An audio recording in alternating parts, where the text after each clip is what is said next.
It's Gorman in the morning with Fletcher and Ryder. Now, 92 KQRS. Gorman, that's me with Fletcher. I am pumped up. Good morning. No kidding. Ryder? I am here and ready to go. You're okay with Declan McManus bringing us into the day? Sure. That's Elvis Costello's real name, by the way. Just throwing that out there. Yeah. Okay. She sounds like a stock market over there. Well, let's hope. Oh, it sounds like a boxing ring. There it is. Maybe it's game on today. We're starting up WTF. Come out I'm going swinging. to dominate. Yes. WTF, what, 8 o'clock hour-ish? Yeah, probably about 8:25 or so. Anything cool that someone could win if they compete in this competition? Well, I think you're going to see 92 KQRS presents the Sex Pistols. Wow. It's so cool that they're back in the States. 2025, words I never thought I'd say. Hey, we're going to see the Sex Pistols, guys. Right? So great. Gotta love that. All right, let's get into it. What do you say? I'm feeling Minnesota. Paul, give me some headlines. What's happening in the world? Hey, Minneapolis is currently experiencing its longest run without a homicide since 2017. Hopefully, us talking about this doesn't ruin it. I'm knocking. All kinds of knocking. In figures provided on Friday, Minneapolis Police Department says the last homicide in the city was February 15th. The last time the city went on a run like this, January 31st of 2017, a 45-day stretch. There's been a steady decline, though, since the pandemic-era peak in 2022. Right. Well, you know what? There's we always talk about when things are going sideways. It's good to have something to, hey, that's a positive trend. You know what? We had to keep bring it this up. one out. Yeah, absolutely. U.S. stock markets not faring as well. Okay. Whipsawed yesterday amid fears of growing trade wars triggered by President Trump's sweeping tariffs. We're looking at bear markets, S&P and NASDAQ. At least hitting briefly in the S&P, NASDAQ fully into a bear market condition. Who came up with bear and bull as the two defining? Because I think it could go either way. Like when I was first hearing those terms as a much younger man, I was like, a bear market sounds pretty damn aggressive to me. Sounds badass. Or maybe it's the hibernation side of the bear. I'm just now thinking for the first time, maybe it's an implication that they're hibernating, the market's going down, whereas the bull is just putting his horns right up your six and doesn't really care what happens. He's just an aggressive, bastard that the average bull is. Okay. But maybe we should rename the bear, though. Maybe like a squirrel market or something. I don't know. I checked under my mattress like 11 times yesterday. I still have as much as I started with. So, the mattress, the mattress kitty, I like to call it, still holding strong. That's good. You shouldn't have told us about the mattress, though. I fear for your life now. My bad. A new survey, 77% of people say digital clutter, negatively impacts their life. Digital clutter. Yeah, we're talking, the average person has 1,044 unread emails. Amateurs. 12 unread text messages, 17 unread social media mentions. This is all unread. I want to just clarify. I don't know how that, I don't have a... Okay, the rule on social media is if you post something, never check back. Leave it. Yes. Don't look at the comments. Just move on about your day. I've done my job. I burped. That's essentially what it is. Right. Oh, really? Here, send.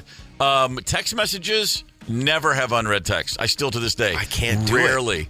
Emails right now, I'm looking at my phone. There's the number 8. That's it, just 8 emails. And by the way, they've all been read, but then they've been swiped to mark as unread. I have 8. See, look at that. Oh my God, we're blood brothers. Digital. Hang on.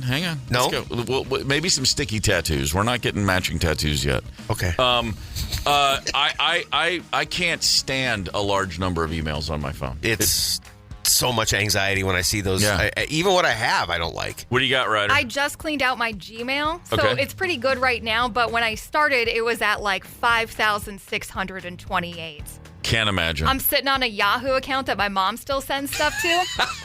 Yahoo! 13,000 emails. Oh my God, that's fantastic. Yeah. I used to work with a guy who, when he got his first iPhone, the first day he had an iPhone in 2008 maybe, he went to the clock and he started the stopwatch and he hit start and he's never turned it off.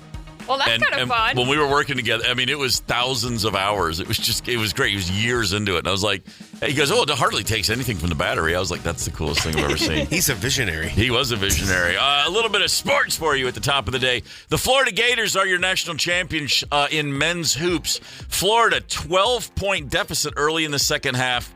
Listen, nice job, Gators. Credit them. History will remember their win and not much else. But Houston absolutely collapsed and handed them this game. The final play of the game, Houston's Sharp, a great shooter, off and inbounds after a timeout. They could not get a shot off. He jumped up to take a jumper, a three-pointer that they didn't even need. They were only down 2.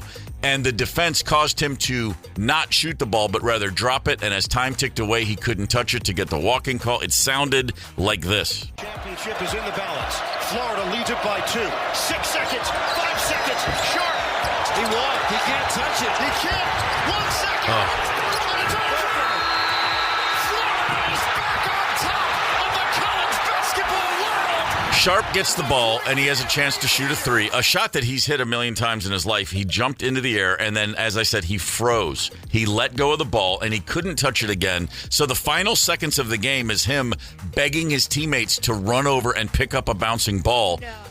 But then the Florida player got there first, and time went away. This is This is the Chris Webber timeout in 1993. Chris Webber for Michigan calling a timeout they didn't have. Right. Technical foul, losing the game in the final seconds. And I really hope that somebody sits in a room with this kid from Houston very quickly and helps him work through this, because Chris Webber never got over it. A generational talent who was the worst crunch time superstar of his generation from that moment forward. His NBA career, get away from him in the fourth quarter. First 3 quarters, unstoppable.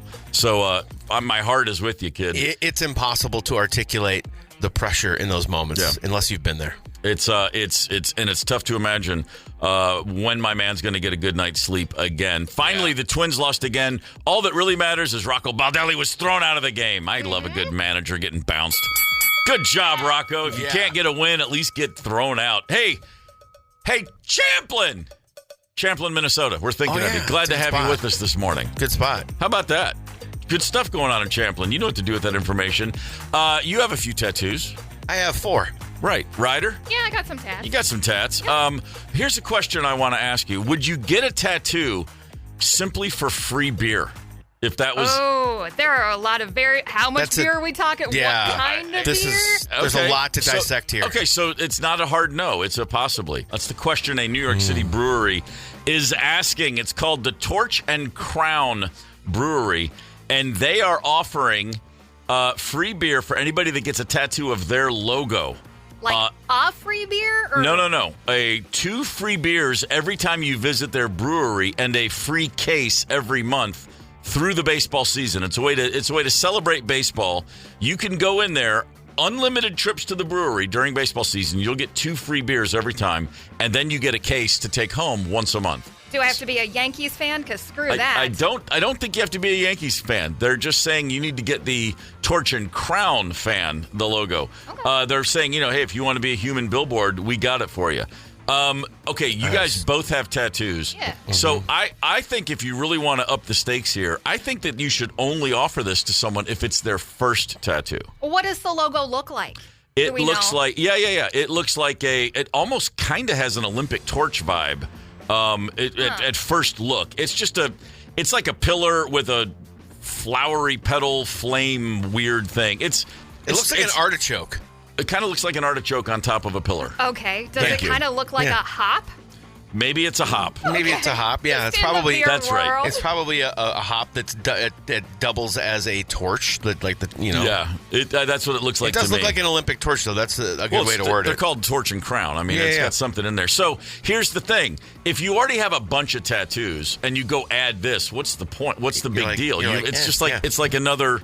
It's like having another hair on your head at some point. I think that if you really want to do it, it's like you have to have this be your first tattoo.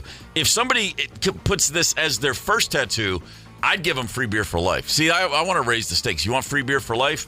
Virgin tattoo, put our logo on your arm somewhere that's pretty obvious that it can be seen. Bing, bang, boom. Yeah, I was just going to say that. If I'm them, it needs to be visible. It has to be someplace Gotta be visible. Not all the time, but someplace that's going to be seen, because that's why they're doing this, right? Mm-hmm. The other thought, though, is that playing by their rules in the baseball season, if you're a Mets fan, the season might end a lot sooner. Well, that's very than true. A Yankees fan. That's very true. It generally does. So maybe you tell them, that you're a Yankees fan, so you get more beer. Would you? Is there anything you would consider being the two of you who have tattoos? Okay. Is there a shtick? Is there a promotion? Is there any? Would you ever get a tattoo that's not something that means a lot to you personally already? Could you be talked into? Screw it. If it's for this, Ryder, how much PBR a year would it take to get you to put a PBR tattoo on your body? I want 4 of those 99 packs. Okay. I think that'll get me maybe, it might almost get me to 2 years, but I want 4 of those. Yeah. When I first started getting tattoos, I was like, I need to digest this idea for a year and blah, blah, blah. But now Right. that I'm older and not as many people are probably going to see me naked, it's just Okay. the one guy, really. Yeah. I don't care so much anymore. So 396 cans of beer is all it's going to take. Yeah, I think, that seems right about right. And Yeah. the tattoo's got to be free. That's true. Well, sure, you're I not don't going wanna to pay for that. No, of course not. Yeah. I need money. You need money? Yeah, I'm Straight trying to cash, think of homie. I like it. Yeah, because then I can do whatever I want with that. Sure, there's some brands out there I might represent, but for the most part, I just want money. 'Cause Tattoo, it is permanent after all. right, well, that's what they tell me. Yeah. I'm tattoo free, and I have no intention. I don't think I would ever get one. If I were to get one, I used to say I would get like a life-size weed eater on the side of my body, like the body, where my start at the foot, and it would look like a full-sized weed eater, something like that. Maybe even a hockey stick, just something that I could. But the truth I like is, this image. I should Yes. tell you, it The weed sounds whacker. good on paper, but it's never going to happen. I think. What about a KQRS neck tattoo? Well, That'd be a good the look thing for you, with I Don't think, jinx probably. the station. Don't Yeah. do that. please. My whole body clenched. My dear friend Len showed up to work one day. We worked at a pizza place together, and he had a tattoo on his throat, a brand new one. And I go, "What's the thinking there?" And he goes, "I just wanted to assure myself a career in the food service industry." I said, "Okay, we'll put on the apron and start slicing pizzas, dude." Very well done. Stone Temple Pilots. That's another band that's not been nominated for the Rock and Roll Hall of Fame yet. Makes no sense to me. Yeah, that's a good point. That's a badass rock band right there. It is. And you know what's funny? Lumped into the Seattle sound so often, yet from San Diego. I have nothing to do with that. It was always just lazy, stupid music writers. Their first record, the dude. Any grudges? It's what it is. No, it's like what? How can you hear that and think grunge or think Seattle? It's bad enough that people heard Pearl Jam and Nirvana and said they sound alike. Which they never did. Yeah. They just happen to be from the same. I mean, no one goes around and goes Aerosmith and the Cars. But they're from the same town. They don't sound anything alike, but let's lump them in together. The first album sounded more like the quintessential Seattle sound, and that's where I think it started. But I still understand what you're saying 100%. Yeah, no. That's Great just band, it's just though. yeah, no, absolutely a great band. And overlooked because of the second, third, and fourth album went in so many different directions. Sometimes you get a little too good for your own. What is it? Too big for your own britches. Too good for your own fans. No, that's not what I'm trying to say. Kid, But that's too a good fair- for your own that's a fair britches. How about point, that? yeah. Is it Wieland or Weiland? Weiland. Scott See, Weiland. and a complete unique dude on stage. Oh, my goodness. And I asked that because I met him a few times over the years. Never hung out, but said hi. I mean, this is a person I've met, and I can never remember how to pronounce his name. So, because names do that to me. I will mess up a name, and not just Minnesota town names. I will mess up people's names that people I know personally. It's case in point. fair. But it's a good thing my name's Steve because at least it's easy. I don't have to think twice. I appreciate Paul Ryder. I can appreciate but Like the truck. Exactly. And by the way, if you call me, you know what pops up on my phone? A picture of a Ryder truck. Oh, yeah? Yeah. Oh, neat. I'm not making that up. Back that truck up. That's it, man. But there's problematic names. Wieland, Weiland, but that's his last name. It's a surname. But first names can be difficult. There is one woman who is explaining her situation to the world. She says she has the most problematic name ever. Did you want to play a little something here, Ryder, for me? Let's take a listen to her talking about her name. My name is the most problematic name, I think, in this world. Like, to the point where my driving license came back with a picture of a Chinese man on it. Yeah, with my name, his signature, and my address. That type of problem. Because the systems just can't understand. she's been dealing with this for a long friggin' time. Apparently I so. can sense the angst. She's so frustrated she got an English accent at the end of the day out of this. My God, that's just she's awful. actually from Rhode Island. That's what's crazy. The weirdest thing. She's not. Now her name is not. It's not either Lamangela or Orangela. My favorite ever, name. The story of the twins, the orange Jello, lemon Jello, but they were pronounced Lamangela and Orangela. True. That's true. Yeah. But I'm curious what this name could be. 651-989-ROCK. Problematic first names. I'm trying to think in my personal history, have I known somebody that literally had one of those names? I'll have to get back to you on that one. But I'm curious. Maybe it's like a Seymour Butts or something like that, where people just don't believe her. Well, I had a roommate in college named William Hunt, and he had a little brother named Michael. Mike Hunt. True, absolutely true. His parents did that? Mike, and it was not Michael. It was Mike. That's what he went by. Mike Hunt. I have to stop and pause and say Mike Hunt. That's the first thing I thought of when you hit the nail on the head, Ryder, with the parents. Like, you need to take this seriously when you name your children. You know what I mean? You can't just, they had a plan for her name. You would think. You have to think how difficult you're going to make your kid's life. It's crazy. like the couple in Sweden 10 years ago or so tried to name their baby Metallica, and the Swedish government would not allow them to, because sometimes government oversight's a good thing. You want your kid to hate you and hate the music of Metallica? Yeah. Name her Metallica. 100%. That's guaranteed. In the mid '60s, a young British man got a record deal, and he put one single out, and then the Monkees TV show took over the world, and he realized, oh crap, my name's Davy Jones too. I better change it, and he changed it to David Bowie. Let's dance. That was my senior prom theme song. Come on, really? Tuxedo. Hell yeah, man. Rocking the little David Bowie. That checks out. Oh, Davy Jones, yeah. Yeah, we were discussing problematic names. I should have mentioned. We'll answer the mystery here. A woman has been discussing the fact that she has the most problematic name imaginable. And yes, to your point, Paul, parents, guys, you want to have a unique child. You want them to see themselves as a special person. You can go a little off the norm with a name. I mean, we have two kids. My son's name is Connell. It's an Irish name, and I've known a couple of Connells. It's just a name I always appreciaed. What's weird is your daughter's name is Bookshelf. That's what I thought was a strange decision. But it's worked out perfectly for her. She's very studious. Marley, another name that we just like good. Those names.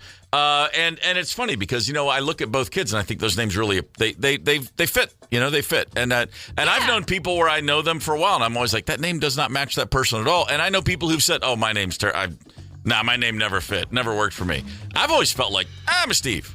It's just kind of what it is. It works for me too. Yeah, you are a Steve. Yeah, I've been told that many times in my life. But this woman in question here, she is not apparently the name that she was given. This is a rough one. Let's go ahead and listen a little bit more to what her problem is. My name is the most problematic name, I think, in this world. To the point where my driving license came back with a picture of a Chinese man on it. Yeah, with my name, his signature, and my address. That type of problem. Because the systems just can't understand. This is decades of angst. It really is. Yeah. The name is, let's have it.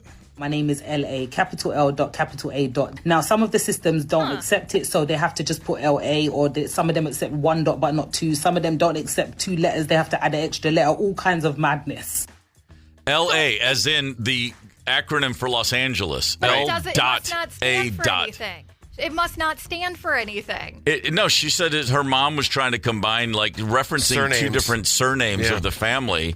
But L.A., and by the way, not spelled E-L-L-A-Y, not like an actual name, but just simply L period A period.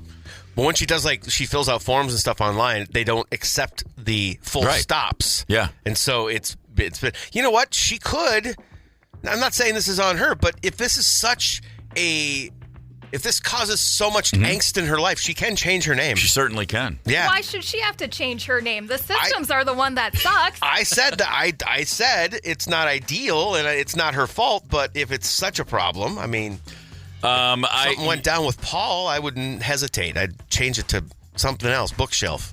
It's not. I have a nephew named Matthew, and he was a little kid, Matt, and he said he was probably 4, and he looked at my brother. We're sitting around. It was Christmas, and he goes, "Hey, so why'd you call me Matt?" And he goes, "What do you mean?" He goes, "Why is my name Matt?" And he goes, "Well, we like the name Matthew." And he said, "I mean, could it have been anything?" And my brother said, "Yeah." He goes, "I mean, could it have been closet door?" He still thought like he was thinking floor mat. Like he thought that's where they took his name from. And his brother said, "Yes, it could have been closet door. Would you prefer that?" He goes, "No, I was just wondering." Like, okay. This is the same time when my nephew Matt decided that the world's scariest thing was bad teenagers. He goes, there'd be a story about like someone ran over a mailbox. Was it bad teenagers? And I always thought, good name for a band, Bad Teenagers. Yeah, it is a good name for a band. You should pitch that to the band. Not my band. Okay. There's a new one floating. I can't even say it. I'm not going to announce it publicly. Don't jinx it. Yeah. No, I don't want to jinx it. No. And I still don't know how I feel about it. But make no mistake, the search for a band name continues in earnest. You're not sure how you feel about it, but wouldn't Finality feel better than whatever the name is? Oh no, I'm willing to just say whatever. If there's 3 out of 4, if the other 3 guys are into something, I'm just going to give up and say fine, do it. Do it. I don't care. I don't care. We've been trying to figure out a name for the band since before we were ever all in a room together. Like we were just discussing it all. Hey, let's do this. It's just the worst thing in the world. I'm feeling Minnesota headlines. Coming up. Gorman in the morning. Coming right back. 92 KQRS. Streaming from 92KQRS.com. Gorman in the morning is back. 92 KQRS. Fletcher, good to have you, sir. Oh, hi. How are you? Good morning, Ryder. Let's get to what's shaking. Your favorite band ever, shaking? Bush right there.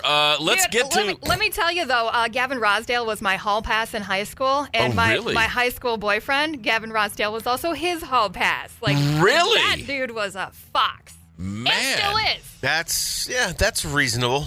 I would love to see a transcript of that conversation where you and your high school boyfriend both realized you had the same hall pass. Okay. And I'd love to see your comments when he said, "Yeah, me too." Be interesting. I'm just thinking. I mean, it sounds like a Netflix series waiting to happen. It does. That's what we need. That'd be good for the show. Ryder had a Netflix show. Oh, that seems like a lot of work. It does feel like a lot of work.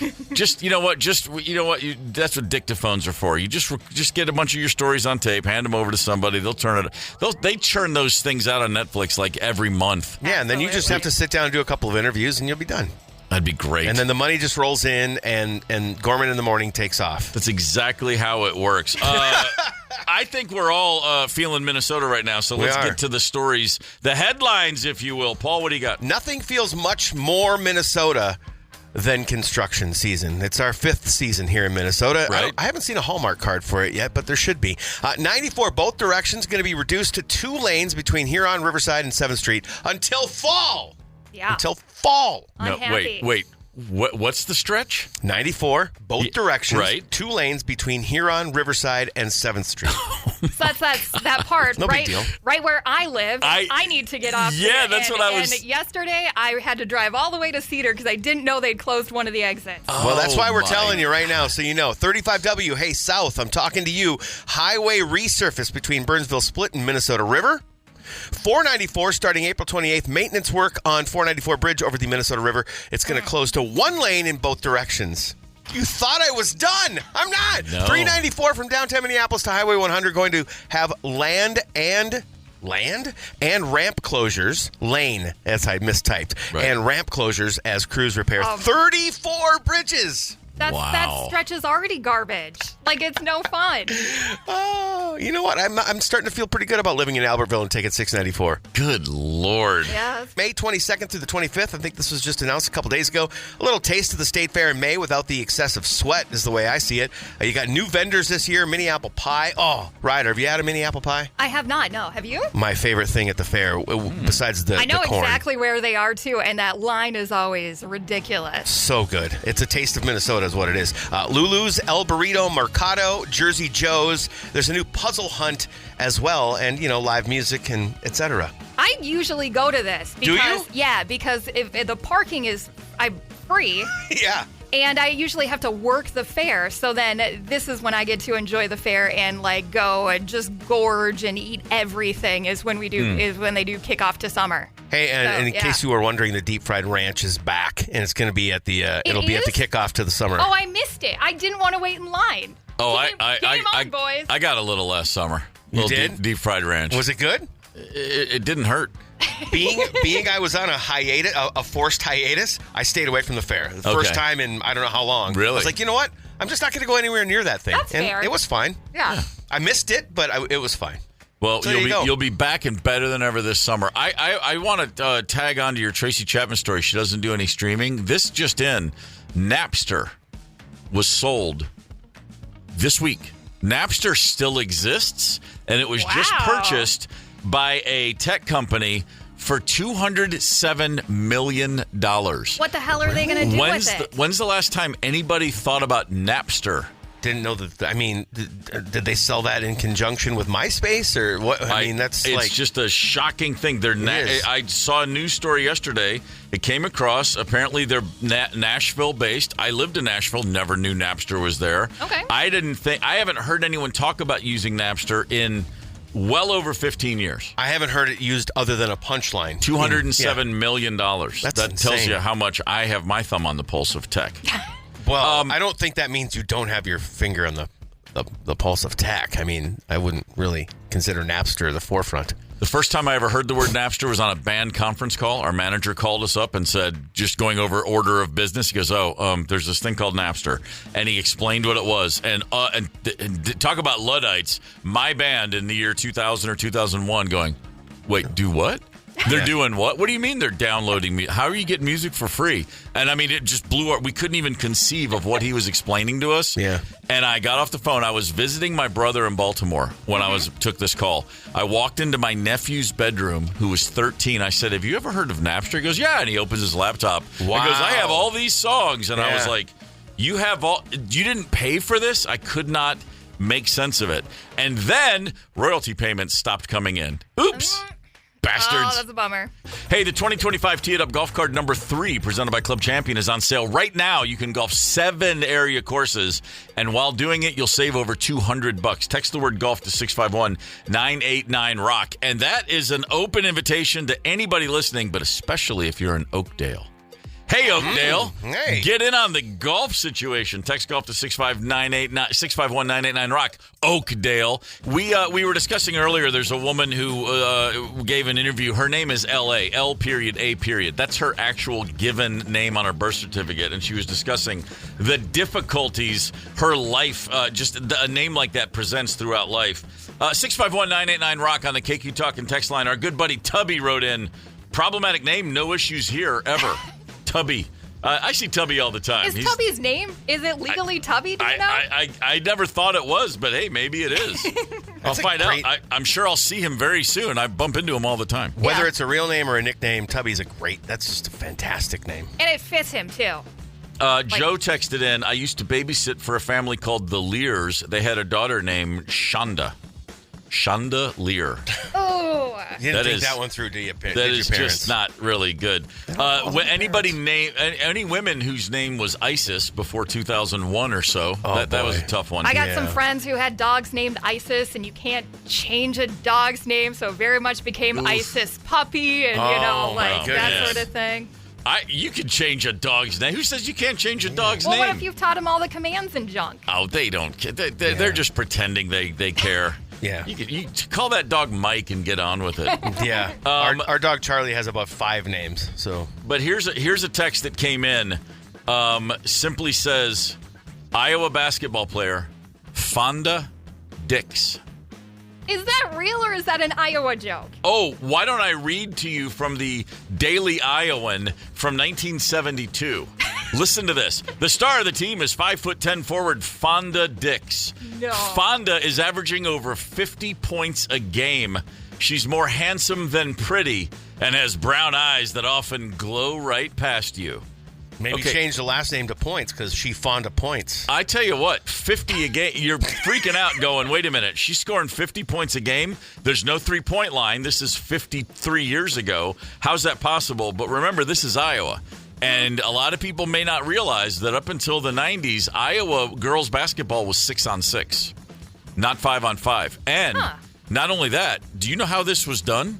Iowa girls basketball, and I saw this in the state of Tennessee when I was in high school because they did it too. 6-on-6 basketball where 3 players play defense the whole game and 3 players play offense the whole game. The ball crosses midcourt, but half the team never does. What's the point? Both ends of the court, it's just 3-on-3. I don't even know that much about basketball. That sounds so friggin' weird to me. Their thinking was, well, girls can't run up and down the whole court, so if you're playing defense in 6-on-6 girls basketball in Iowa in 1970, you never shoot because you never cross midcourt.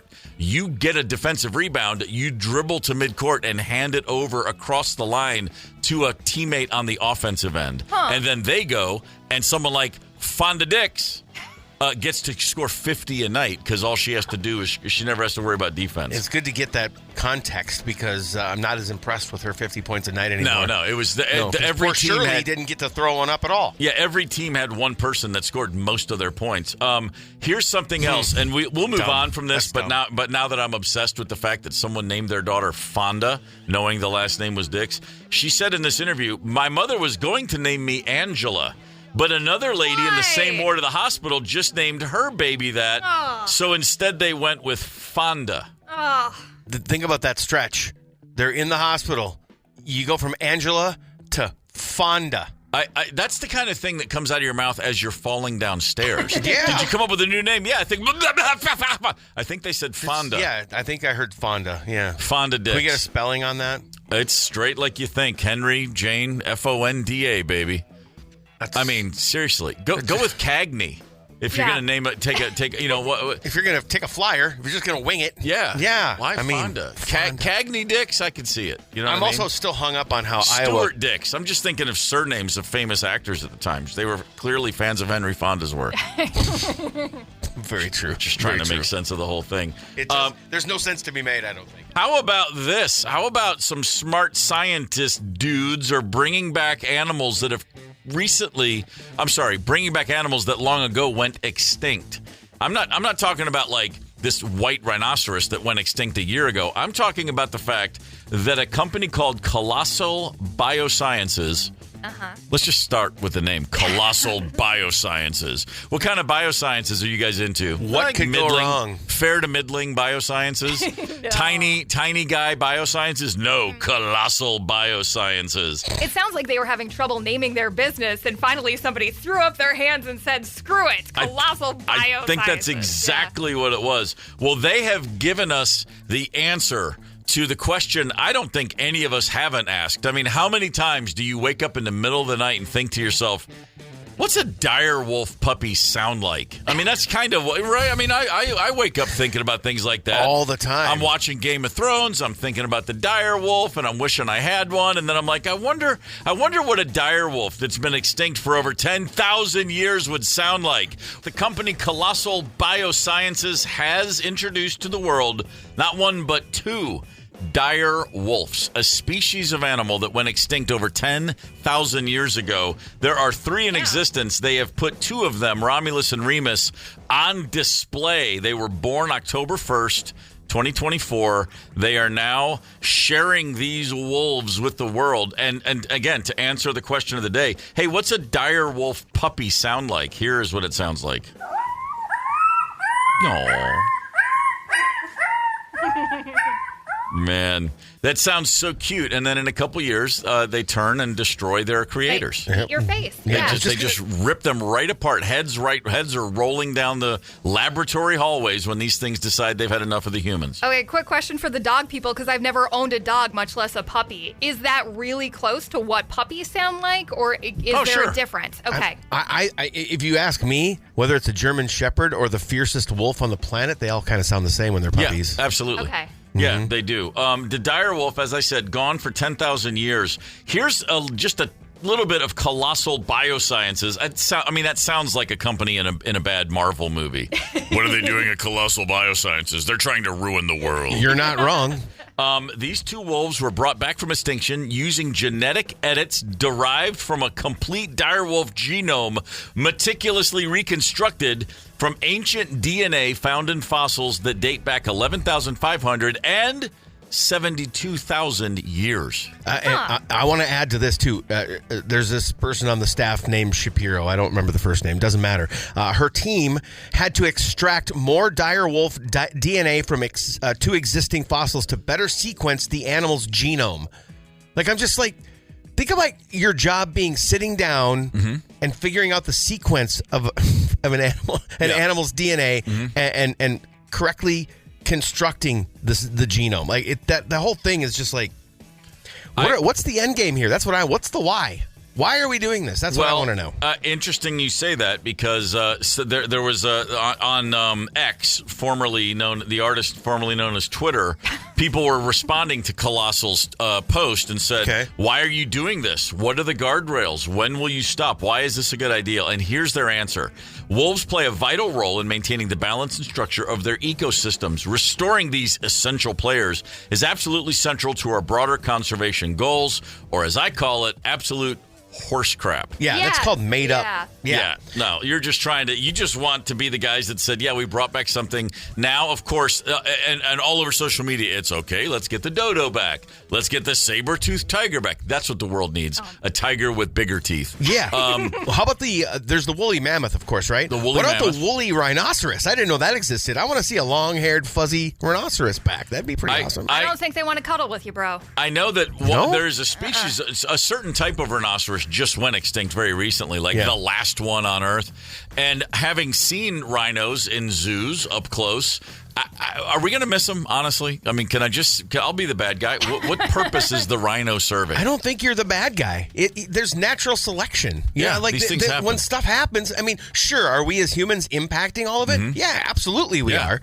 But you know what? The planet's pretty resilient, et cetera, et cetera. Here's the other thing, too, is they say a gray wolf is genetically 99.5% identical to the direwolf. So why do we need the direwolf? You've already got a 99.5% identical match. Nobody else wants a pet dinosaur? I mean, no. You would Have you seen Jurassic Park? Have you seen the Flintstones? Have you seen Jurassic Park? I think that basically what this comes down to is that these guys are big deadheads, because of course the Grateful Dead has a song called Dire Wolf, and I'm sure they just had the thinking, how stoned do you have to be to go from Dire Wolf 73 Hamburg, it's my favorite version, to let's reanimate a dire wolf? I don't think those are the same people at all. Hey, you know who was into this though? Who's into Colossal? Well, Tom Brady, Tiger Woods, Paris Hilton, Peter Jackson, not Jackson. They're all investors. Oh, really? Yeah. Well, that's why they named it. That's who wants the dire wolf. That's why they named it Colossal, because they had to attract the big bucks. It's rich people doing rich people things. That's what it sounds. It's starting to sound like to me. Why are we doing this? Because we can. Is there anything? Honestly, when I look back, I'm like, okay, what would I want to see brought back? And I'm like, well, I honestly don't care. This is not impacting my life in any way that I can ever imagine, because, as you said, there are already wolves. Gray wolves are out there. They've reintroduced wolves to Yellowstone, and they changed the ecosystem just fine. I just don't get what I agree. What is the end game? What are you trying to accomplish? And but I put it this way: it's all fun and games until that first woolly mammoth actually shows up. Until they open up an island where you can come tour it. You know what I mean? Like, that's where we're heading. Is that where we're heading? What if we safeguard it by only bringing back the plant eaters? Well, they start off as plant eaters, but as we've all learned from our Darwin, they'll adapt to survive. They're not going down a second time. The first dinosaurs they bring back, I promise you, they'll look at each other and be like, and it'll be like, that meteor, man, that thing sucked. Let's make sure that doesn't happen. You know who we need to consult on this? Really? Jeff Goldblum. Let's talk to him. If we're gonna reanimate things, how about John Lennon? Let's get him back. Or we could solve the already existing issues we have on the planet that we're facing on a daily basis. Oh, no. Stop that crazy talk. Oh, sorry. I want to ride to work on a brontosaurus, you guys. It would be kind of cool. You know what? That is kind of like, I'm down with like the dodo or the ground sloth, because how much damage could those do? It's a flightless bird that's kind of cute looking. A ground sloth moves slower than I do at 4 o'clock in the morning. Right. We're safe there. A ground sloth as opposed to what? The sloths that still exist? Oh, they're in trees mostly, I guess. Right, yeah. I mean, the ground sloth. I can see why the ground sloth didn't hang around very long. That was an evolutionary error. Going to try to cross this road. Yeah, when you're moving that slow, be off the ground. That's tip number 1 for the ground sloth. Let's not bring those guys back anytime soon. That's good. We got to get to some headlines. We're feeling Minnesota. Gorman in the morning. Coming right back. 92 KQRS. Streaming from 92KQRS.com. Gorman in the morning is back. 92 KQRS. Happy 8 o'clock almost-ish. Hey, now we're talking. Now it's Gorman in the morning. Right on. Minnesota's 92 KQRS with Fletcher and Ryder. Buttons have been pushed, and now we're talking. I'm good at pushing all the right buttons. Hell yeah, you are. Killing it. If Ryder ever wants our attention, she knows how to get it. Make no mistake about it. 100%. It is Tuesday, April the 8th, which means 2 things. Hank Aaron surpassed Babe Ruth on this day in 1974. Why do I remember that? I don't know, but I always do. Because it's my friend Brooke's birthday. Same thing. You know what I mean? It's one of those. I remember 1974, but I didn't remember the exact date. Watching the game with my dad. I believe it was, out of all things, Monday Night Baseball, which used to be a thing. Might be wrong. But I was watching it with my pops, and we watched Hank Aaron hit that home run, and he passed Babe Ruth, and all was well. Well, damn. Go kind figure. Kind of a big deal. That's not exactly a headline for today, but it's a look back, if you will. But we do have some headlines. Paul, what's happening in the world? I do. Minneapolis is on a nice little run right now. Knocking on wood, okay? I bumped my mic to knock on wood. They're experiencing its longest run without a homicide since 2017. And in figures provided by the MPD, they say the last homicide in the city was on February 15th. Last time the city went this long without one, 2017, a 45-day stretch. There's been a steady decline since pandemic-era peak in 2022. Fair enough. That's good. Yeah. How about that? Oh, it's very good. It's the kind of good news where there's no reason to question it. It's just take it as long as it lasts. Good stuff. 100%. And hopefully we can start getting downtown a bit more as well.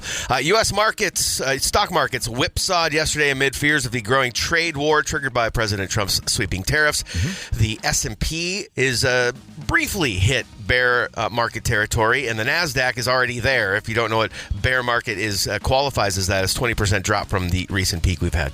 Ouch. Yeah, not ideal. Not at all. Billy Corgan, the guy from the Smashing Pumpkins. We all know him, right? Yes, I always remember he appeared on I was in England once on tour, and the Smashing Pumpkins were on a TV show about to perform, and the guy introduced him as, and now Smashing Pumpkins and Billy Corgan sporting his new Uncle Fester look.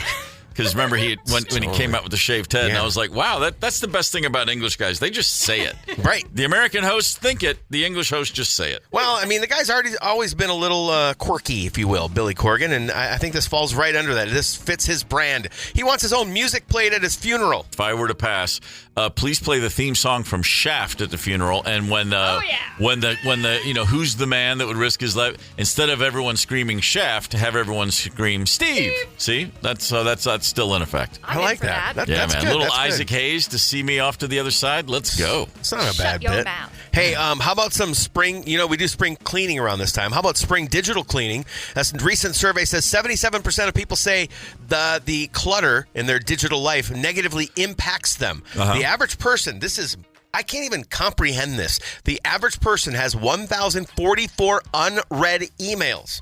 Unread. Those are Not rookie read. numbers. We got to pump those numbers up. 12 unread text messages, 17 unread social media notifications. Do you ever have a notification from a social media platform just sitting there? Yeah. I ignore social media notifications. I don't ignore texts or emails, but like social media, it's better to ignore those. I guess text is a better example because you're right. I don't even have notifications turned on. I will go read them, but I don't have them turned on. But 12 unread text messages? That's insanity. Digital spring cleaning to me what sounds perfect is just throwing my phone into the Mississippi River. Then it would just be done. A good Wouldn't way that to be handle great? that. I've been saying for quite a while now, I have a new definition of ultimate success in life, and it will happen one day, and that is when I throw my phone away and never get a new one. You know what? I'm working towards that goal. You are on to something right there. Yeah. When you can throw that thing in the garbage and it doesn't even matter, yeah, that is success. You're right. Yeah, no, it's going to happen. I was this many days old when I had an epiphany. See? Works for Bill Murray. You can't find Bill Murray. Never had an agent. You got to call an 800 number and leave a voicemail. I know. That's true. It's been going on for decades like that. It's the best. I love that. That's all I got. That's your headlines, friends. Those are all fine headlines. I'd like to share some sports headlines with you. The Florida Gators are your national champions. Last night they defeated the Houston Cougars.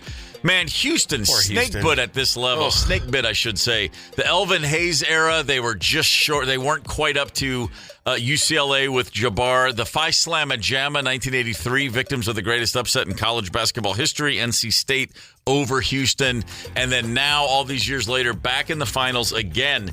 A 12-point lead early in the second half, and Houston collapsed, giving Florida a chance to get themselves back into the game. And this will go down historically. The final moments of the game, Emmanuel Sharp for Houston had the ball in his hands. After a timeout, a dead ball timeout, they throw the ball in bounds. They have a chance to set up a play, to set up a shot. Houston's only down 2, not 3. They don't need a three-pointer. A layup would suffice. But Emmanuel Sharp gets the ball top of the key, and he's going to pull up for a three-pointer. And he does. He raises his arms and jumps off the court, as you see happen regularly. A defender for Florida jumps out to block him, and Emmanuel Sharp makes the decision to not shoot, but almost he faked himself out. And right before he lands on the floor, he realizes if I land with the ball in my hands because I chose not to shoot, I will be called for a travel. So in the blink of an eye, he lets the ball drop to the floor where it just bounces at his feet because he can't touch it. That's brutal. And none of his teammates in the 3 seconds remaining realized, I need to get my ass on that ball. And time expired with a ball just bouncing with a Florida Gator jumping on it. It sounds horrible, and it literally did sound horrible. This is what it sounded like. National championship is in the balance. Florida leads it by 2. 6 seconds, 5 seconds, Sharp. He won't. He can't touch it. He can't. 1 second. And it's over. Florida is back on top of the college basketball world. No game should end like that, and no national championship absolutely should end like that. It's a gut-wrenching loss for Houston. When I saw it, I immediately thought of Chris Webber playing for Michigan in 1993, the Fab Five, their second straight trip to the national title game. North Carolina beat Michigan because Chris Webber famously called a timeout that his team did not have. Brutal. Technical foul, free throws, possession. And Chris Webber never recovered from that. He was a generational player, and he was a true superstar in the NBA for 3 quarters every night. Back half of the fourth quarter, he was never anywhere near the ball. He never got over that moment, and I certainly hope Emmanuel Sharp does not suffer a similar fate because he's a good ball player. He had a great tournament, and watching a 21-year-old kid just collapse on the floor with that heartbreak, it's just devastating. It is devastating, especially off of a timeout where you should have things. You should have some sort of a plan, even young, even in that massive moment. You should have something drawn up.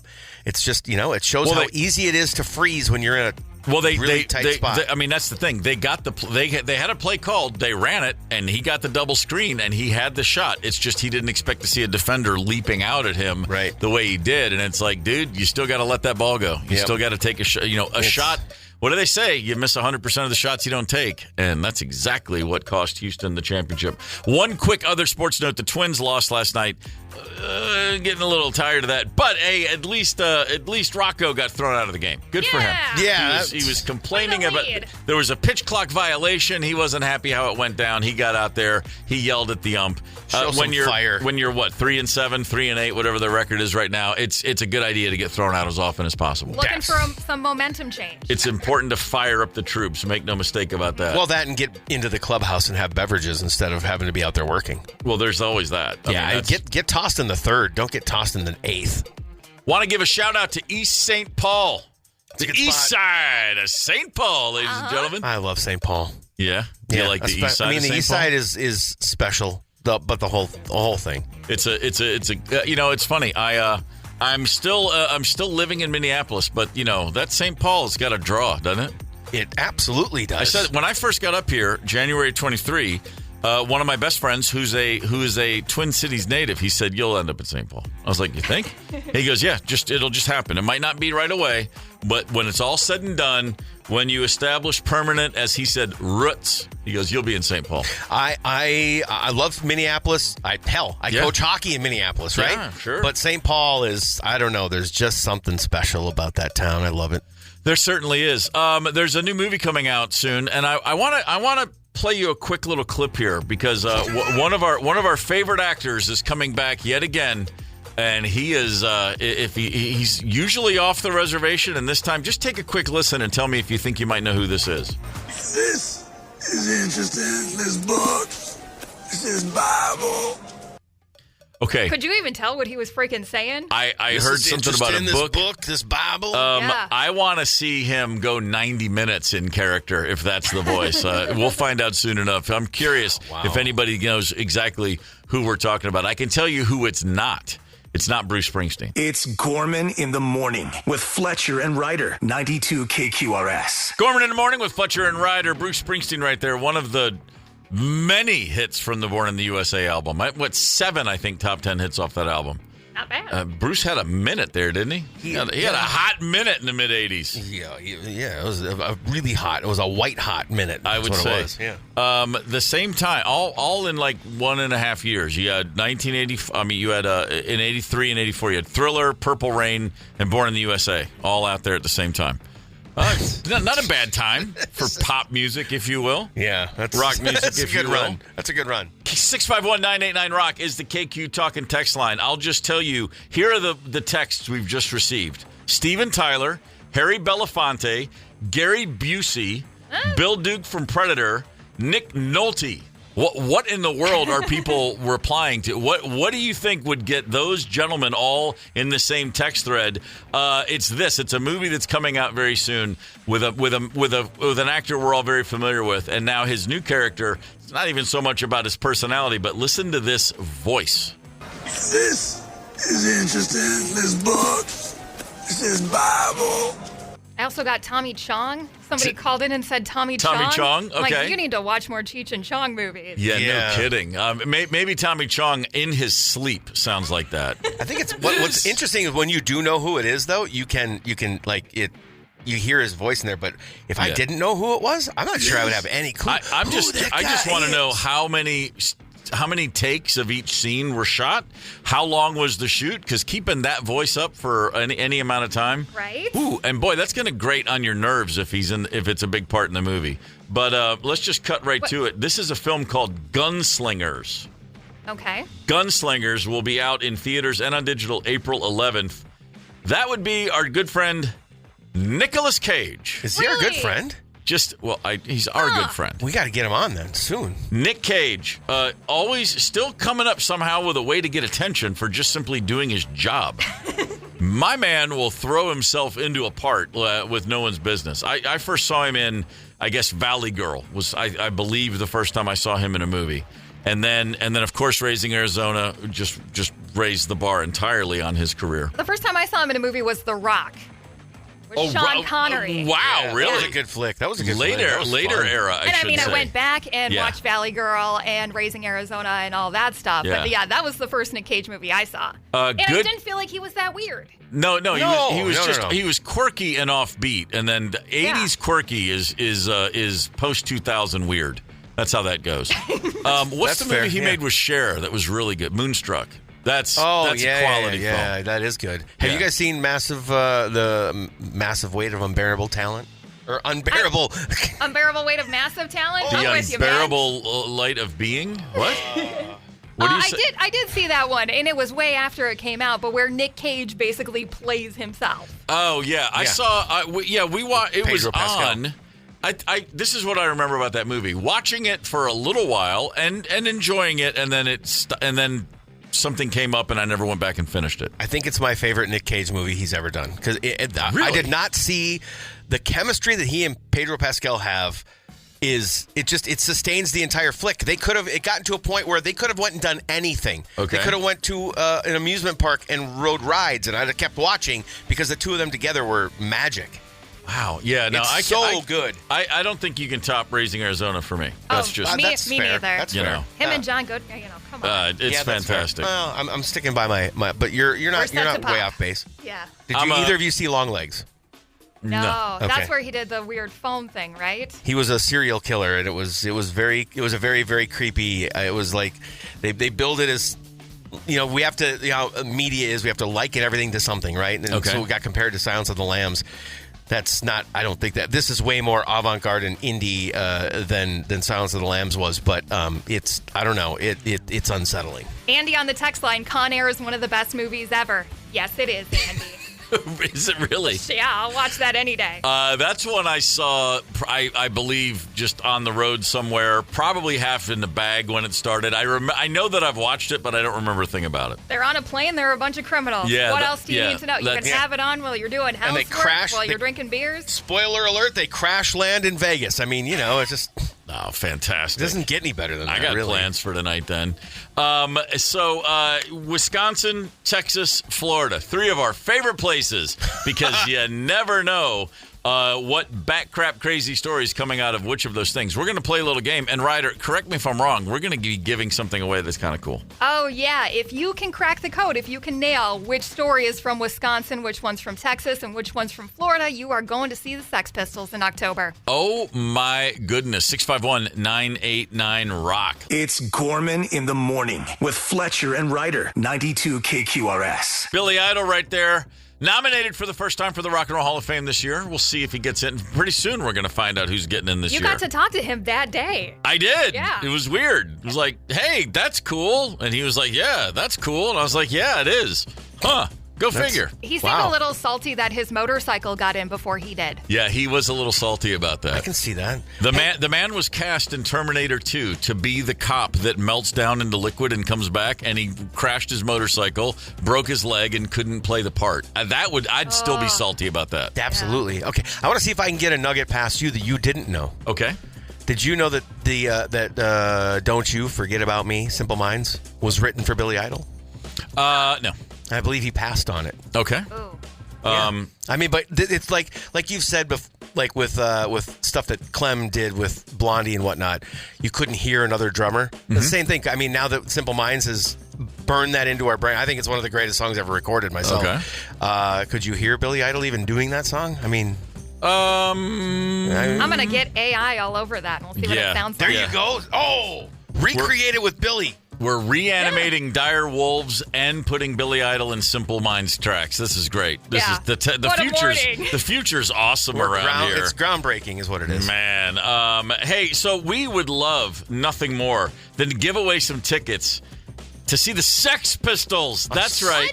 So Not a excited Sex about this Pistols game. movie. I'm so excited about this We've got game. a little game we play called Wisconsin, Texas, Florida, and we're going to hear a few news stories. Ryder's going to play 3 clips, and then Paul, you and I will think about them and try to see if we can determine which state each story lines up with, and then we'll let someone call in, and if anybody gets all 3, they got Sex Pistols tickets. They have to guess them though, right? Yeah. Or are they relying on us? No. They will guess on their own. We will all go through this together.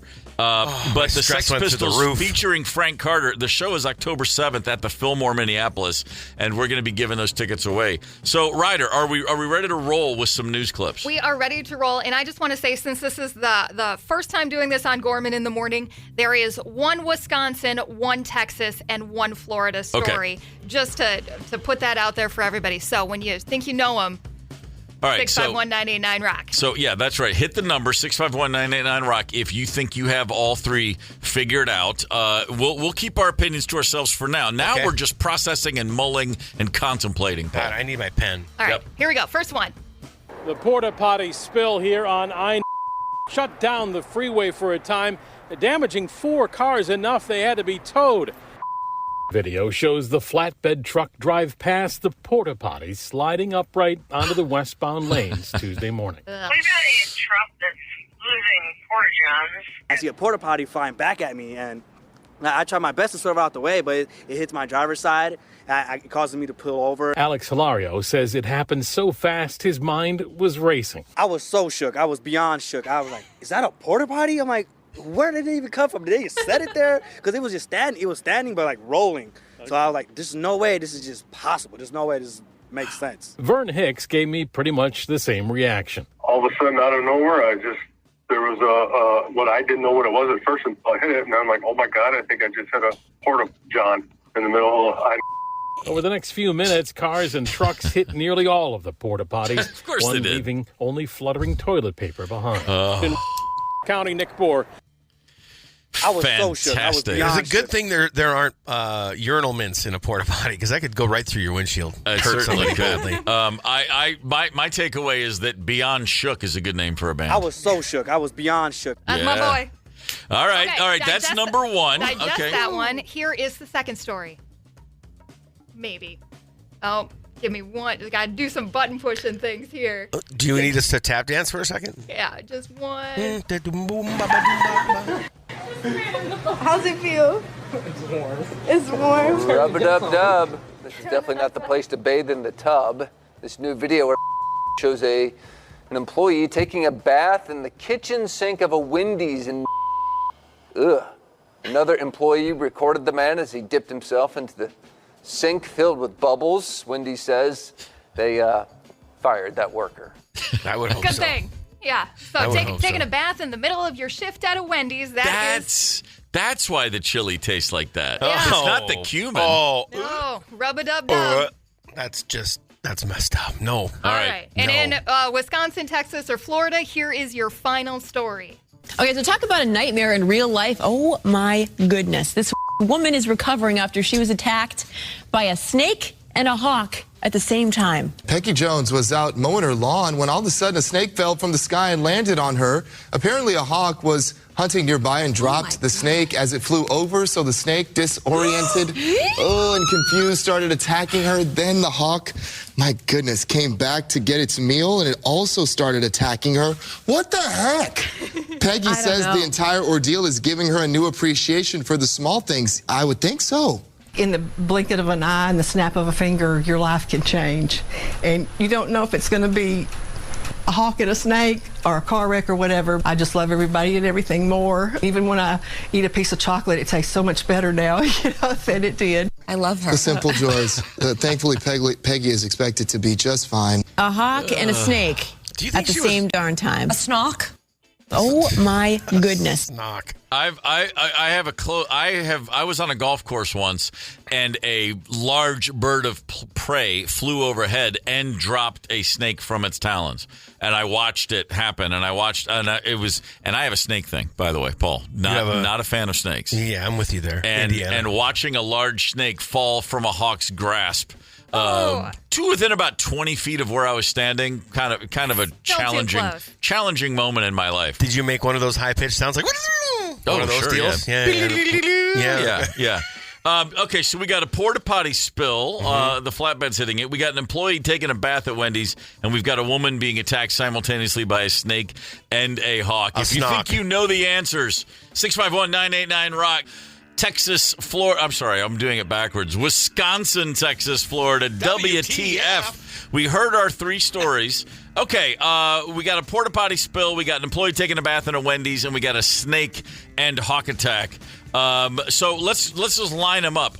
Paul, give me your votes. Okay, porta potty. Where did it happen? Wisconsin. All right, employee taking a bath in Wendy's. Florida. And attacked by a snake and a hawk?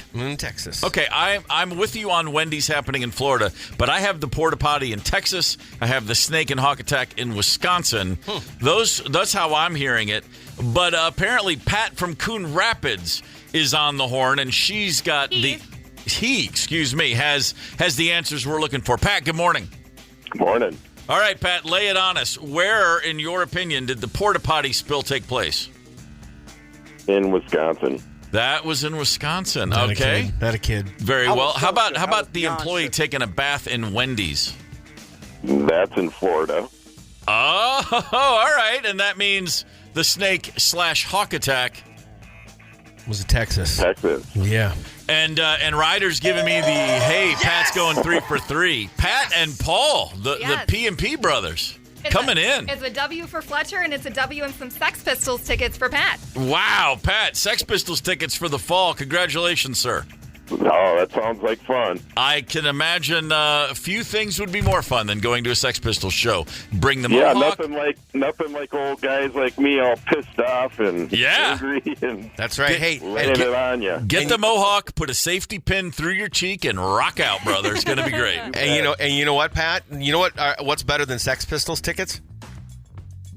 Free Sex Pistols tickets, baby. Yeah. There you go. Now you're talking. Right on. Thanks for the call, and very well played. Nice work. First one out. Damn it. Yeah. Should I keep score? I mean, should we have eternal scores kept Feel on this? free. Oh, Feel I have free. a whole spreadsheet ready to go, Fletcher. Spreadsheet. Okay, you're way ahead of me on this. And I hate Excel, and I still made one. No, that's incredible. Oh, yeah. I mean, I could just do some tables in my Apple Notes if you'd rather. Nope, it's already set. All right. We're good. Just the woman's got momentum. Get out of the way, man. She's an executive producer. Did you know that? That's exactly right. That's producing at an executive level, to be sure. Headlines. Everybody needs to know what's happening in the world. We're feeling Minnesota. Gorman in the morning. Coming right back. 92 KQRS. Streaming from 92KQRS.com. Gorman in the morning is back. 92 KQRS. Good morning. Paul Fletcher, bring us up to date. There are so many things happening in the world that are probably important to somebody.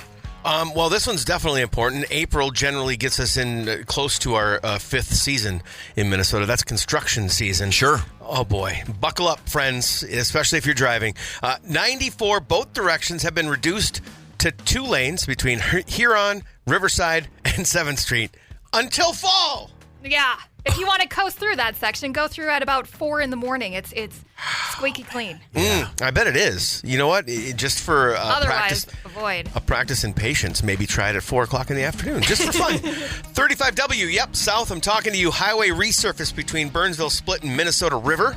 Okay. 494 starting April 28th. Maintenance work on 494 bridge over the Minnesota River. It's going to close to 1 lane in both directions, as if 494 wasn't a mess enough already. Okay, that sounds fun. And you thought I was done, but I'm not. 394 from downtown Minneapolis to Highway 100. Not a very busy stretch at all. No. Going to have lane and ramp closures as crews repair bridges.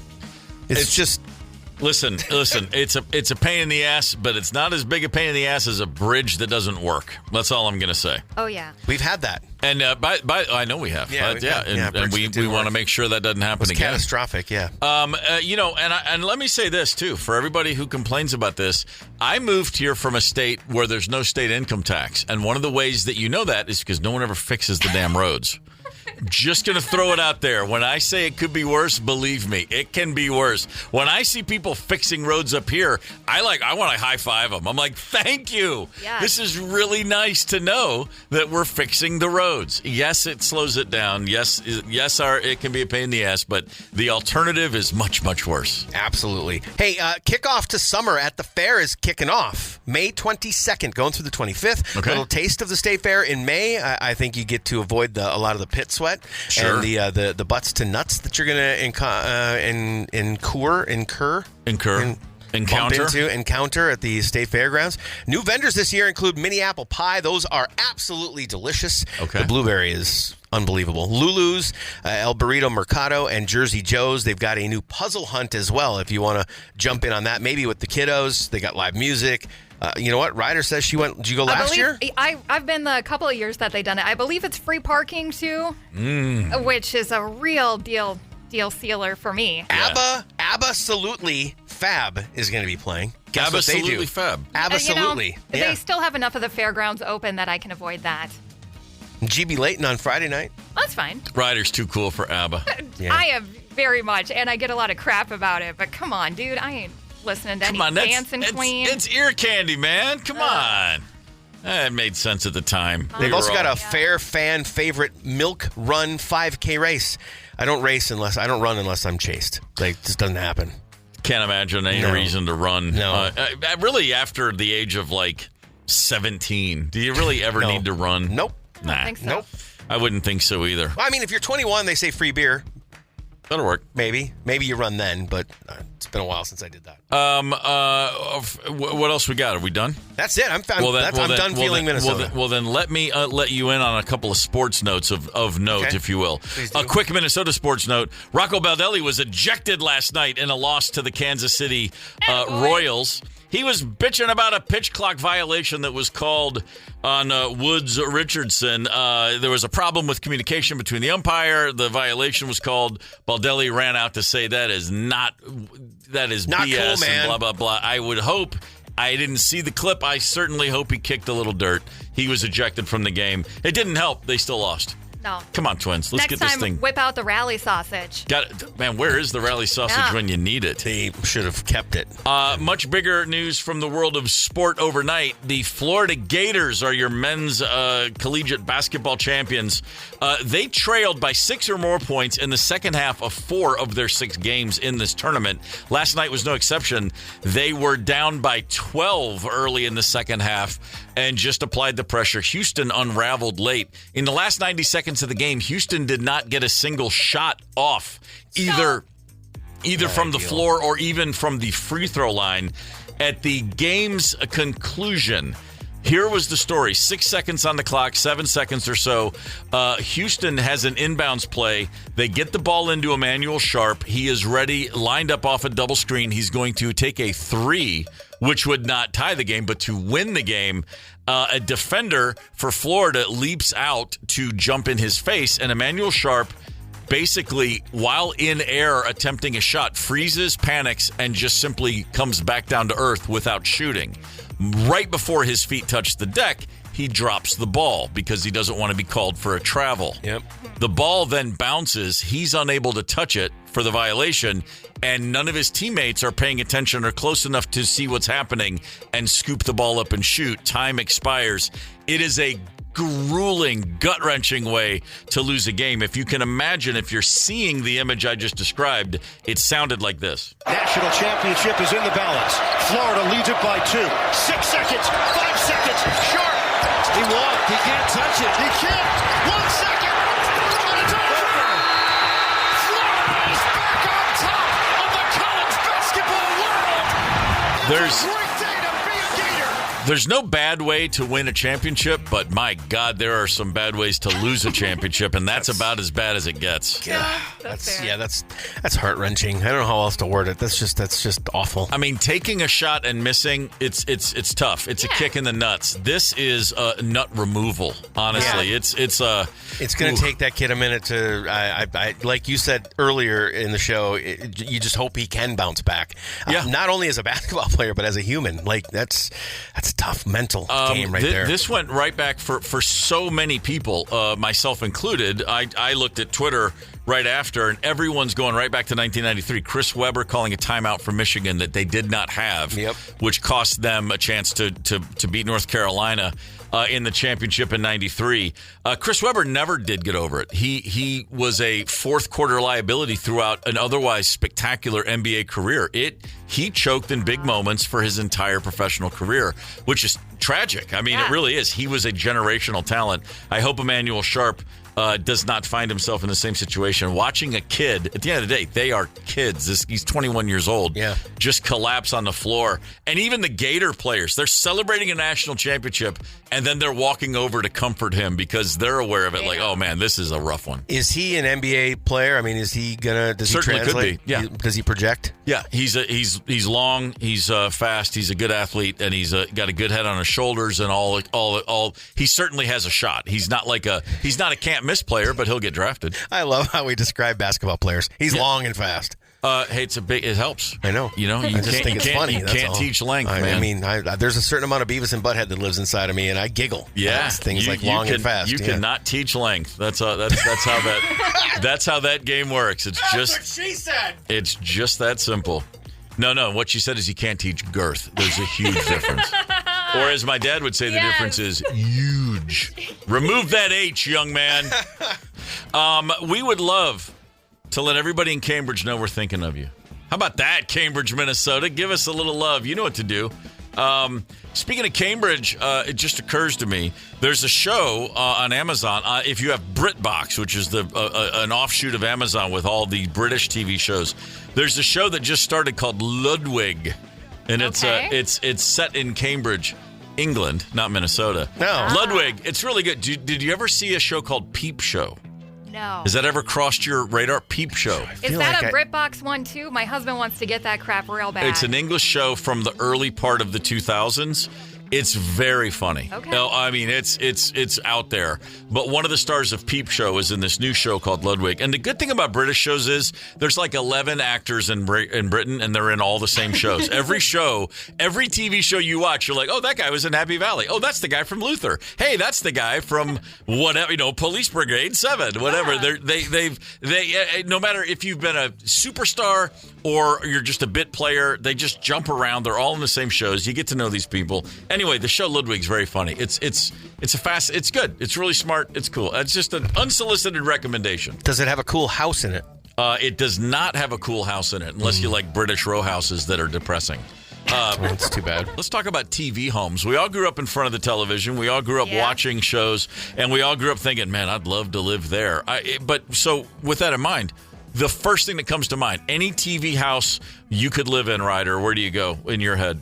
Retro, growing up watching Nick at Night, Mary Tyler Moore apartment. Oh, really? Yeah, it'd be sweet. I felt like it was just the right size. She got to hang out with all her friends all the time. You would, and if you lived there, you'd be able to hang out with all your friends because it was in the same town. Because it was still in Minneapolis. Now, Absolutely. do we know, is there a location for where that supposedly was? Do you know, like, what part of the city she supposedly lived in? Well, I don't know in the show, but in real life, I believe that house is over in Loring Park, and I'm sure somebody's going to hit us up on the text line if I'm wrong. But yeah, that area, and then, of course, the inside is totally different. Yeah, of course. Where are you at, Paul? The Family Ties house. I wanted to be a Keaton growing up. Oh, did you really? Yeah. But that house wasn't that fancy. But it was big enough, and I don't know, it just felt homey. And you know what that house had? I could picture myself in that kitchen. You know what they had there? A lot of love. They did. Yeah. It's true. A lot of love in the Keaton house. Yeah. There was a ton of love. Make no mistake about that. It's just a no-brainer to me because I grew up just imagining myself as the seventh Brady child. So the Brady Bunch house. I mean, it's just without even a thought. Like, oh, yeah. When you watch the Brady Bunch, you see an outside shot of the house. Then you see the inside. Two totally different things. One's a TV set. One's just an exterior photograph. However, like 10 years ago, someone bought the house and rebuilt the actual house so it looks exactly like the TV show. And then they put it on the market a couple years ago and sold it for a crazy amount of money. And comedian Bill Burr, who I'm sure everybody is familiar with, he got a tour of the house. And he and some friends, and they stood on the staircase and posed the way the Brady kids would. He and a few of his buddies went and toured the actual house. And he said he was actually thinking of buying it. He was like, who wouldn't want to live in the Brady Bunch house? That's how it should be done, by the way. Exactly is the way it was in the show. Done. One thing I noticed from the photo that I love is up on the crest of the roof, there's a wind vane. Yeah.